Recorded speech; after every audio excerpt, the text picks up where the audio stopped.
Gun violence erupted across Chicago over the weekend with more than 60 people shot and at least 12 killed.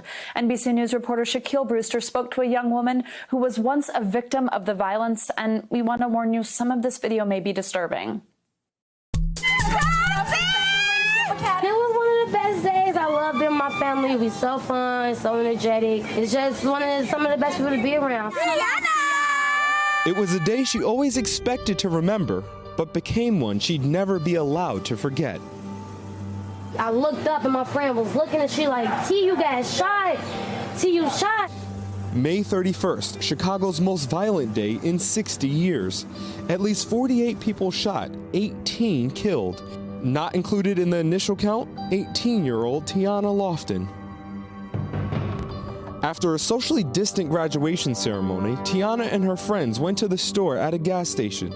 As they waited outside in line, a white SUV pulled up and shots rang out.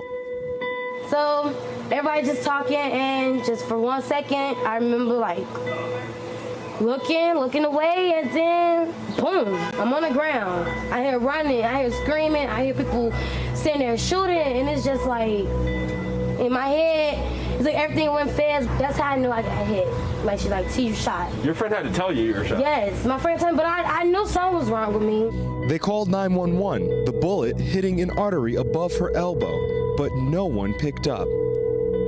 After 2 minutes, 3 minutes would pass, I'm like, they not coming for me. It was one of 65,000 calls to emergency operators that day in a city that averages around 12,500. Officials say 911 tried to call back and crews were dispatched within minutes, but unaware they were coming, she left with her mother.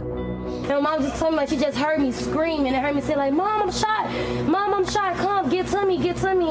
And she was like, where are you? And I'm at the gas station. I'm telling Mama, you gonna see me? In the wake of George Floyd's killing in Minneapolis, cities across the nation face massive protests, rioting, and widespread looting.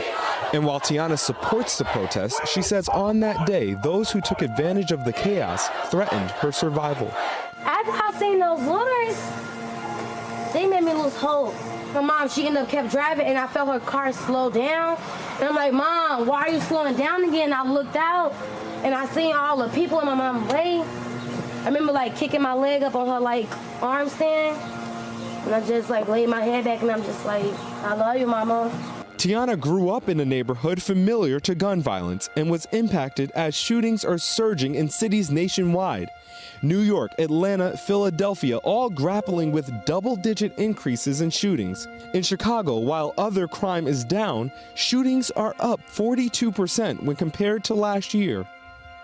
I know how it feels to be neglected by the community, or to be neglected by people, and like how that can make you feel, and like what that will make you want to do.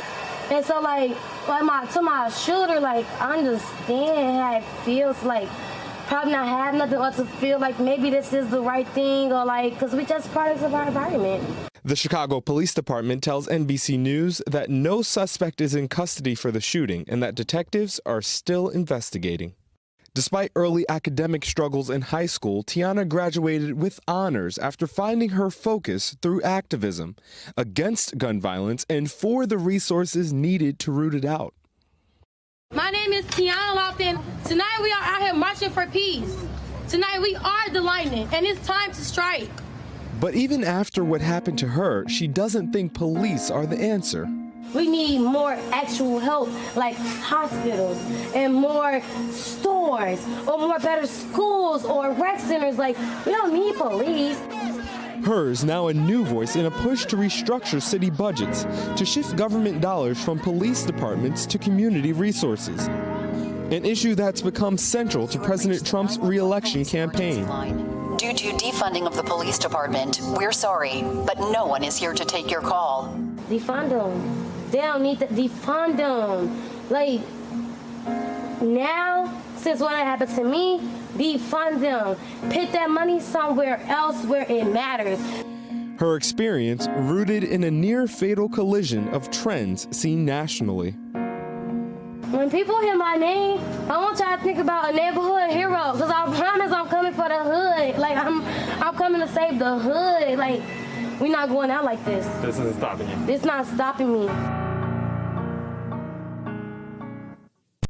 Hey, NBC News viewers, thanks for checking out our YouTube channel. Subscribe by clicking on that button down here and click on any of the videos over here to watch the latest interviews, show highlights, and digital exclusives.